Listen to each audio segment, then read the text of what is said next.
folks. So welcome everyone. Thanks for taking time from your Sunday. Um, Unfortunately, we can't do this at the center as we had planned. The center it's obviously a beautiful space, but they are shut down. So we are on Plan B.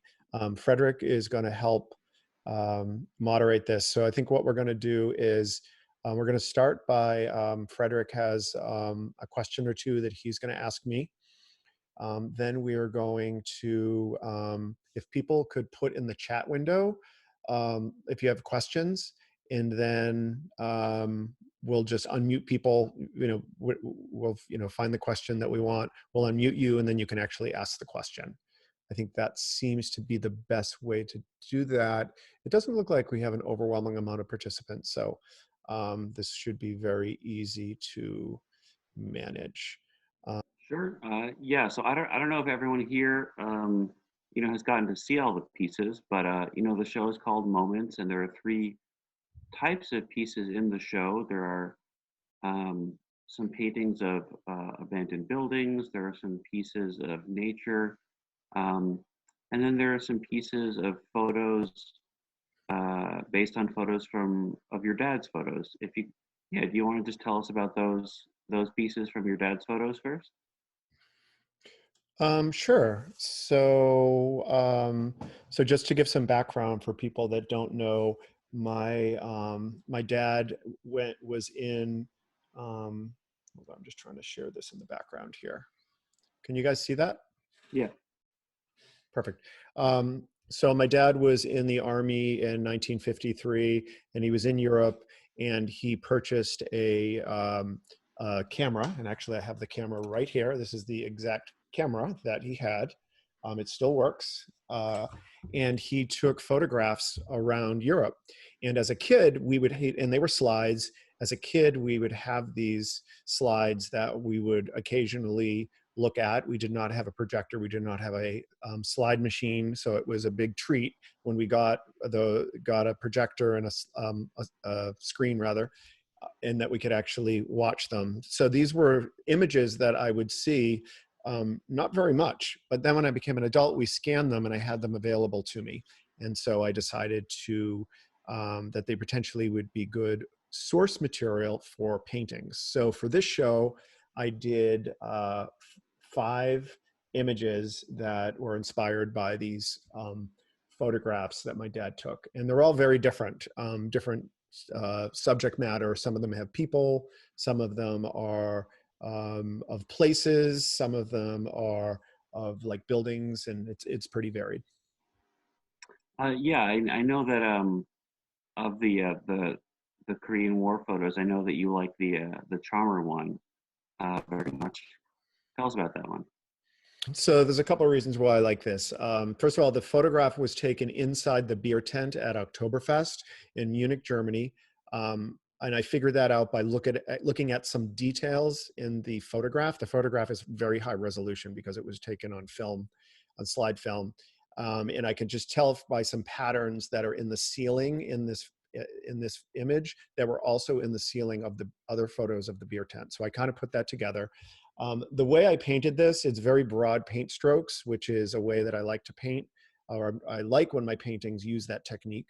Also, it is not so chromatic. A lot of my paintings are very highly chromatic, and this one, I really toned it down, and then I used high chroma only in certain areas, like along the top.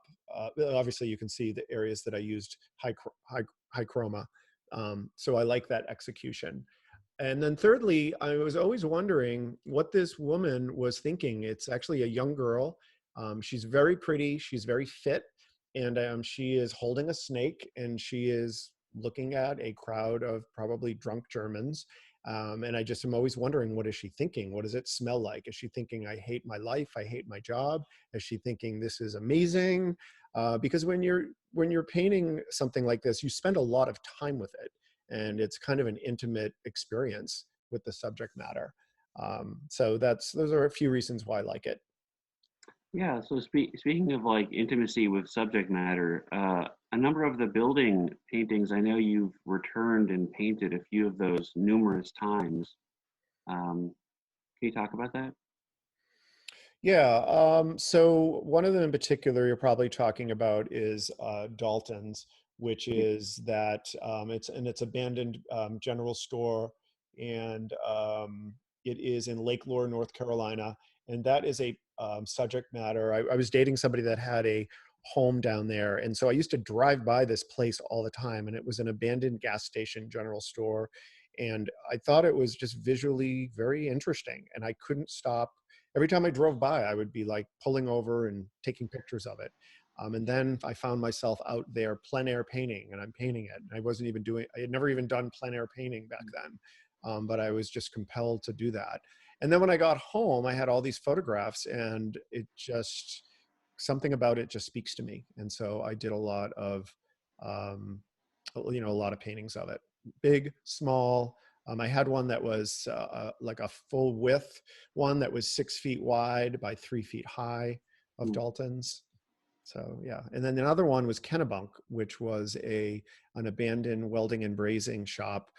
Years ago, my when my dad was really sick and not doing so well, my sisters and I took him for a weekend up to Wells, Maine, which is a place that he really liked, and it was obviously like a very like not stressful but a difficult weekend, and I would need to just get away and get in my car with my camera, and I stumbled on this abandoned welding and brazing shop. And the only reason why I even knew that's what it was is because it had a sign on the top of it.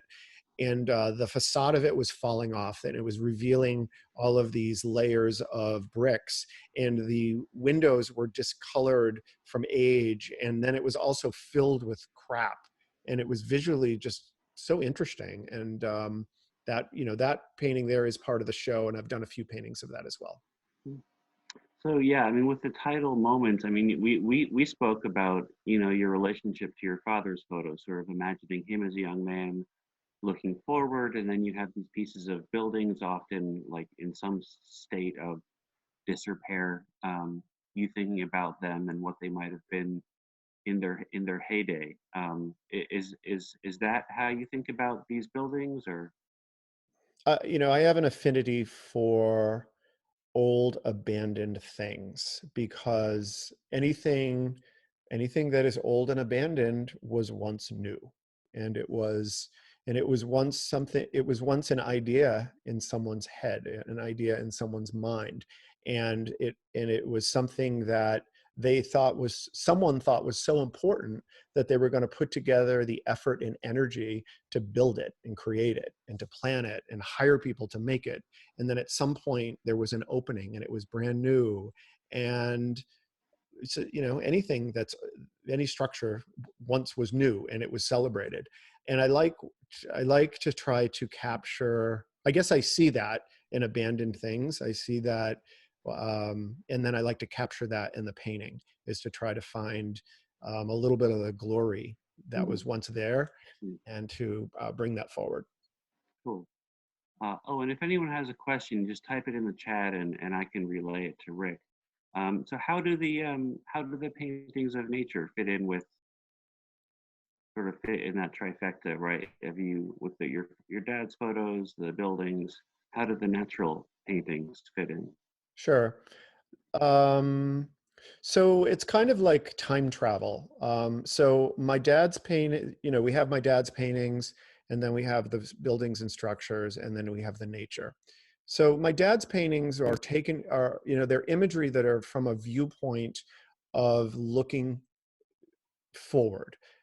When all of those images were taken by my dad, his whole life was ahead of him. He was 21 years old. So everything that he was thinking was about hope and promise of the future. So all of those are about, now plus moving forward. With the abandoned buildings, as I described, it's kind of looking in the past. You have something, and then you're trying to capture the glory. So it's kind of like now and minus, now going backwards. The nature ones, nature, and we talked about this on my podcast, Frederick, you know, when you're going for a walk in nature, in the woods, for instance, you're experiencing the exact same thing that someone 500 years ago would would experience. I mean, assuming you don't have your iPhone, you're seeing trees, birds, you got ground, you got sky. I mean, it's the same. So that's like, it's just present. It's right in the present. So my dad's stuff is kind of looking forward. The buildings are looking backwards, and the nature stuff is kind of just being in the present right now. Mm. So we have a question here. Now with this show up, I mean, do these feel like series that are completed? Does this show feel completed? Are you moving on to something new, or does this feel like an idea that you want to be continuing now? No, it doesn't feel like an idea that I want to continue. I feel like I feel very good about this idea, and it felt really good putting it together. But I feel Mm, like it's like a project, mm. and like I'm ready to move on to the next thing. Do you know what that next thing might be? I think I actually might be doing some. I'm not certain. I'm not Okay. certain. I'm actually going back to just like drawing right now. I'm kind of going Mm, back to the absolute basics mm. of just to sort of see where that takes me. Okay. And we also had somebody mention that their favorite is the Brooklyn piece. Can you talk about that? Sure. Ed, do you want to say something? You know what? It's so funny because normally, I mean, for the last 10 years, the only art that I've really purchased has been abstract. And other than, a big print of the city of Chicago, but I lived in New York for 12 years. And when I saw that, I've driven past that spot so many times that, and like, I literally have goosebumps talking about it. It just like totally spoke to me. I just thought it was so beautiful. And I thought your choice of color for the sky was just such an amazing juxtaposition, on the subject. And, it just really, like, I so want to buy that piece, and then the fucking apocalypse comes. And I'm like, well, I guess I shouldn't buy a piece of artwork just now. Perhaps I need the money for toilet paper. Um, but I do, I mean, I really, really love it. And, this is wonderful. Just hearing you speak about your father and, show us that camera. I mean, talk about something so personal and so touching, and that, you could literally bring his photographs back to life so many years later. I mean, I think that's really special. And, I'm really, honored just like to have an ear and be able to hear you talk about that. um, because usually, I'm so busy, I would never take the time to sit and do something like this on a Sunday. So it's a real joy for me. And, I think you're a very talented artist. Well, thanks, Ed. Thank you. Well, first off, in regards to Brooklyn, which I was sharing, I think, can you guys, am I sharing it? Yeah, yeah. Okay. So this is one of the few paintings that actually is not done from, well, besides my dad's stuff, that's not done from a photograph that I took. This was a photograph that showed up on social media. I don't even remember who it was. A friend. I don't remember who it was. And I saw it and I was like, whoa, this is amazing. It wasn't so much the colors, because I took a lot of liberty with that, but it was the composition. I thought the composition was fantastic, with just those shapes on the right with the signage, and then on the left-hand side, you just got that building. I thought it was fantastic. So I reached out to the person and asked them if I could use it as a painting. This was a really long time ago. And then I did it, and then I recently updated it for the show. So this actually sat what I thought was finished, and then I updated it. Yeah, and then in regards to my dad's photographs, I mean, one thing I'll share about this that was, my dad took photographs all around Europe. I think about 2 years ago, I went to Italy to take a painting class, and let me stop sharing this. And and while I was there, I knew that I could recreate these photographs. So it was amazing, because I had his photograph like on my phone, and then I had to go to the spot where it was. And I think I went to 5 different places in Italy. Every weekend I took a train specifically to do this, to find the spots where he took them. But, and I would have to move and adjust to find where he was. And sometimes it was really difficult to figure out where he was. But when it happened, it was the most surreal experience it was almost like I was there with my dad in this moment, because we were both experiencing this place for the first time. And and my dad was 21. He was a young guy. So it was and my dad he's passed away, and he was passed away when I did this, but it was this very, very odd experience, and I could feel his presence. So thank you, Ed. Looks like we have another question here. If you could speak about the spring pond piece, Okay. And who is that from? Lori. Oh, Laurie. Okay. I'm going to unmute you, Laurie, who is my sister, I think. Is that you, Laura? Yes, it is. Hi. Hi, happy to be here. The silver lining of COVID-19. We get to visit with our family. So what is And your question about Spring Pond? tell me about where this was, where you took, was it from a photograph that you took? Where was Sure. it? And how do you Uh, select the nature photos that you do? As you know, those are the ones that I love the most. I have a beautiful painting that Rick painted of a clothesline. I believe it was from Truro Clothesline, Yep. and absolutely love it. I can smell those pillowcases and sheets. It's just incredible. So yes, perfect. I love this. Cool. Thank you. Okay. Yeah, so this was a photograph that I took in Provincetown, Massachusetts.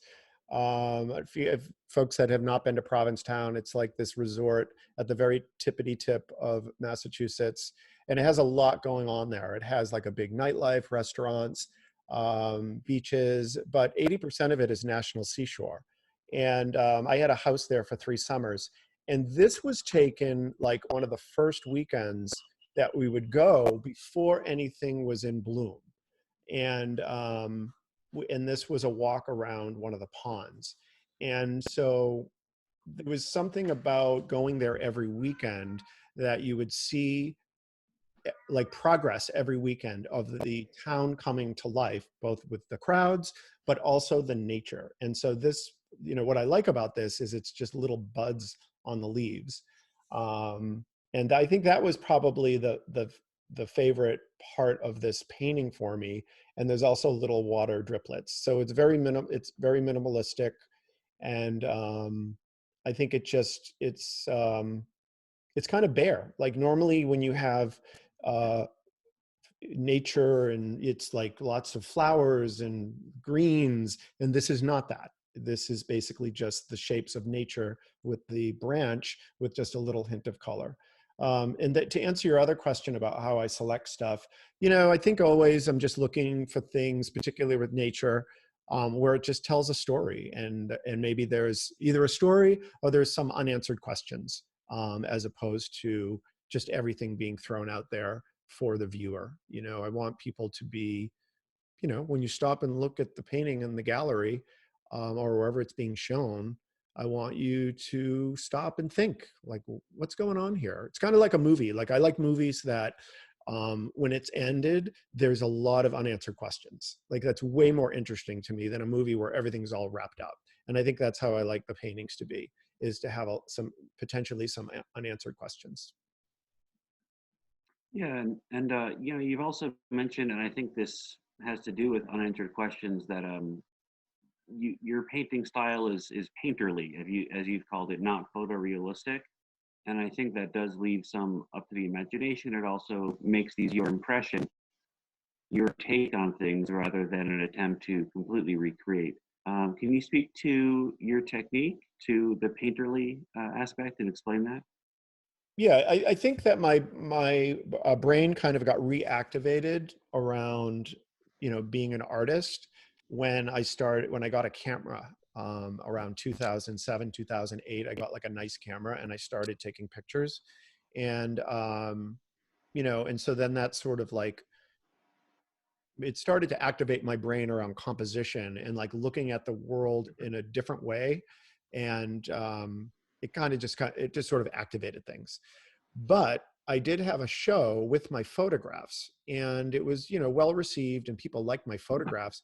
But I remember thinking that I need to have artwork and create something that's more me, that has more me in it, as opposed to just using a camera.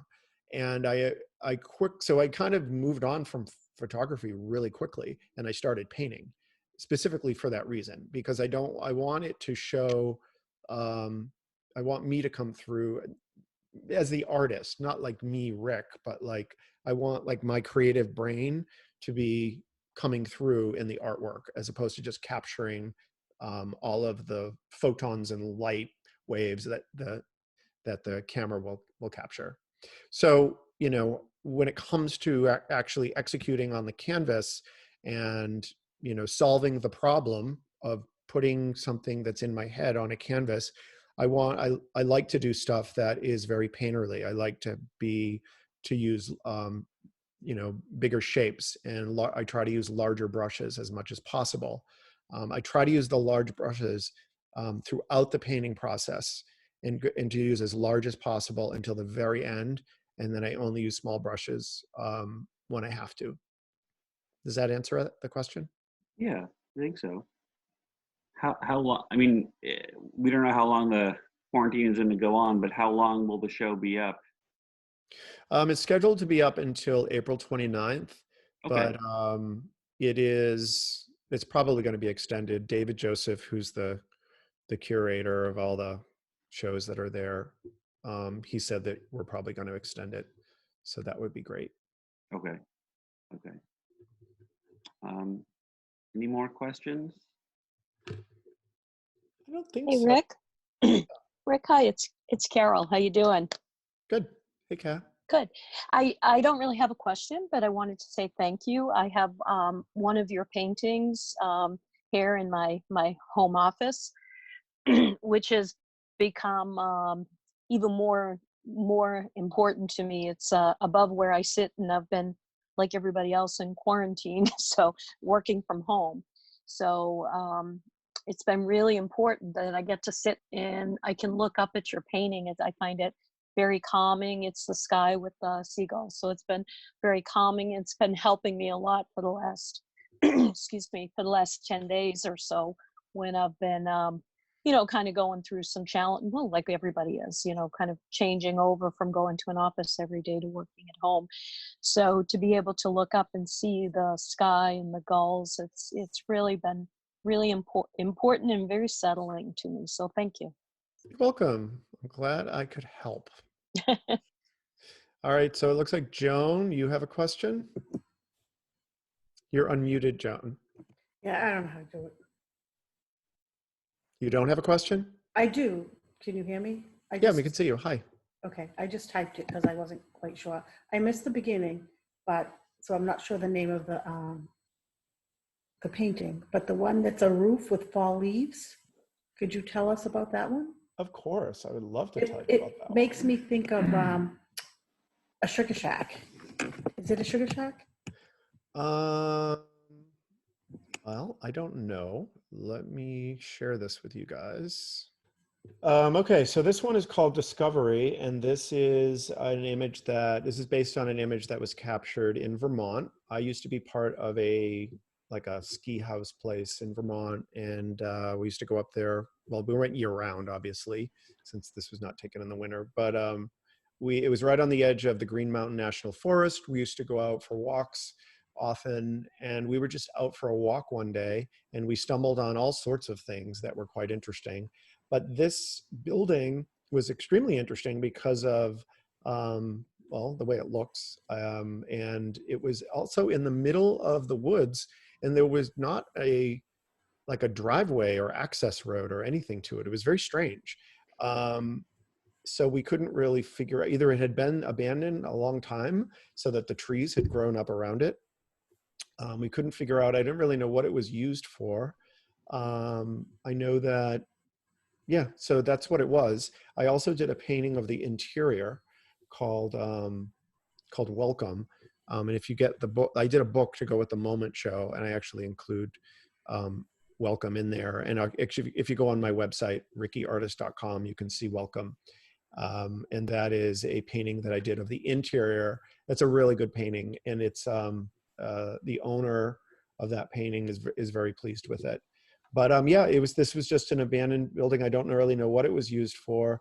I know that we found some like old containers of that were labeled turpentine, and they were like large industrial containers.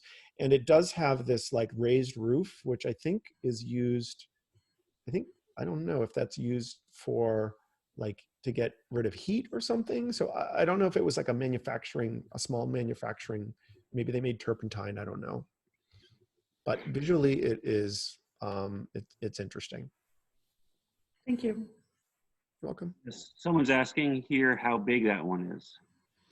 I think it's 24 by 30. So my favorite piece is Spades 2.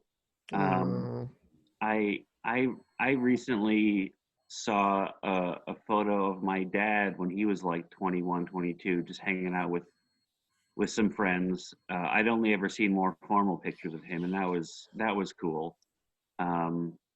Yeah, I think it's neat to see one's parents just sort of like being young people. Yeah. Yeah, I think someone needs to buy this because I'm about very close to keeping this because I was at the space to take photographs 2 days ago, and I'm thinking, I don't know if I want someone to own this. I really love it. Yeah, this is one of my favorites. I love everything about it. But this was obviously a photograph my dad took. These are his army buddies. It was very touching to do this because when you're doing portraiture, from photographs, you're spending a lot of time with these people and you're trying to capture the essence of their personality. And so I kind of felt like I kind of knew these guys. I know that sounds strange, but I had to pay attention to their posture, the way that they were looking. And, I'm sure they're probably not alive now. And like when I was with them doing this painting, they were like 21 years old. So it was kind of weirdly emotional. It was kind of an interesting experience, but yeah. And then there's another version of it. This one here. And let me just show you, because this is another version that, so this painting was done a few years ago. So my painting style is a little bit different. But what's interesting about this one is, first off, that guy on the far left over there is the same guy that's in the painting Farm Boy. So that's kind of interesting. But also that Christmas tree in the middle of that table is the Christmas tree my mom sent my dad. So they had gotten married. Well, they had gotten married, and this was their first Christmas together as a married couple, and they were apart because my mom was not in Europe. So she sent him this little Christmas tree. So that was like a story when we were growing up and we would watch these slides at home. My mom would tell us this. So that's what that is. So that's a little bonus information. That's cool. So I think Zoom is going to kick us off in 8 minutes, right? Is that correct, Rick? That's correct. Yeah, because Okay. I don't have the professional account, so I got Sure. 40 minutes. So does anyone have any questions? Any final questions? Can you still hear me? Yep. Do you prefer to paint larger size pictures or smaller? I'd say like 24 by 30, 18 by 20, like somewhere around there, and smaller is generally my comfort zone. But I did some smaller ones. These guys here. This painting here is really small, and This one is really little, but I love doing this one, and I love how this it one. came out. So I mean, I used it as the primary image for the show, and but yeah, I would say that's generally my comfort zone. I did some photographs of some paintings that were really large, that were 6 feet wide by 3 feet high. It was okay. I just felt like applying paint, like to do like the underpainting. I felt like a house painter. It was like this physical activity that I wasn't used to. But but when you're doing something this small, again, I like to use big brushes. So yeah, so I guess like middle of the road sizes. Yeah, I love these, Rick, and I don't want to be a downer here, but I feel like these sort of abandoned buildings, these pieces devoid of people, feel a little bit appropriate right now. Yeah. Yeah. Oh yeah. I just realized I'm going to show you guys that Discovery one. This is the interior. I just realized I have this ready. This is the painting. It's not part of the show, but this is the interior of that building. Oh, that's lovely. So. Not what I would have guessed. So yep. Rick, did you say somebody owns that painting? The one you just showed us? Yeah, my somebody from Boston owns it. It's beautiful. Thank you. I see Ed is asking about the painting above my so this here. So this is available. This is called Summer Wonder. And this is part of a series of paintings that I did based on amusements, because I love amusement parks and roller coasters. And a couple of years ago, I had a show here in Andersonville at Pastoral, which is no longer open. And it was filled with all stuff around amusements. And this was the primary image. This is of the Wonder Wheel in Coney Island, which is a Ferris wheel that has been operating for 99 years. I think it's coming up on 100 years. And these are, where are we? These cars here are like traditional. And then these guys here run on these tracks. So at the bottom, these are all on the outside. These colored ones are all on the outside. So when you board, you get to choose whether you want a rocking car, because these rock, or whether you want a stationary car. And it's very cool, and it's visually very interesting. And again, it's been there for 100 years. And I believe they made a replica of it at Disney's California Adventure has something that is closely replicated to this Ferris wheel. And yes, I love this painting. This painting is for sale, but it's one of my favorites. So you said you're drawing these days. Are you stocked up on art supplies in your house? Are you good to go for this quarantine? I think I'm okay. I actually still am going to the studio. Okay. I'm the only one there, but Good. I'm the only person in the whole building, but I think I'm okay. I guess I'm assuming Blick Art Supplies is closed, but yeah, paint lasts a really, really long. Those little tubes last a really long time. Good. Well, thank you, Rick. Do you have any final words? Last 3 minutes here. No, just thank you guys. I really appreciate you taking your time out of a Sunday to hang with me and thank you for brightening our Sunday with some art, Rick. Yay! Thank you, Rick. Bye. Good luck with your show. Be well, everybody. Thank you. Bye.